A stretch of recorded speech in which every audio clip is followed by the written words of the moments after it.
UK to Australia without flying, day number 34. It was my first full day in Lviv, and I got a reality check pretty early on. So I was going to talk about the coffee that I got and my walk around the old town, but then I saw something a bit more important.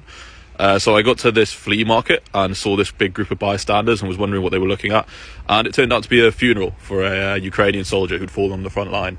Obviously, I'm not going to record that, but I thought it was a pretty good example of the really thin veil of normality that's over Ukraine at the moment. I mean, 99% of the time it feels completely normal, and then you'll see something like that breaks it. But the people here just get on with it. I did then take a walk through the park, and I started thinking about whether or not this is something that happens all the time. And unfortunately, the next memorial I came to made it pretty clear that this is something that happens all the time.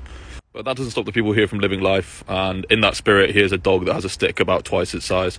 After that, I visited Kyiv Cemetery, which does have a recent part for some of the soldiers who have fallen in Ukraine, but it's a historical monument as well. So it was built by the Polish when this part of Ukraine was part of Poland, fell into disrepair, but was repaired in the last 30 years or so. I did want to speak to some Ukrainians about their experience living here, so I figured what better way to do that than to go and get a haircut, get a captive audience. And the guy who cut my hair was happy to talk. He explained to me how it's very hard to leave Ukraine at the moment, but he really wants to come to the UK to visit. I don't know why. He also said I was the second tourist whose hair he's cut since the war, but the first one was a Norwegian special commando who was fighting on the front line, so I think he's a bit confused about what tourists are.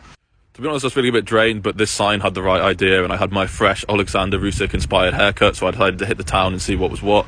And it was Halloween, so people were out and about, and I went to a bar which the barber had recommended. A really cool place, and I got another captive audience in the bartender. He explained to me how when the war broke out, there were the craziest illegal parties and speakeasies everywhere, and he also told me that people nowadays, they use earplugs to avoid the air raids, which I found kind of funny.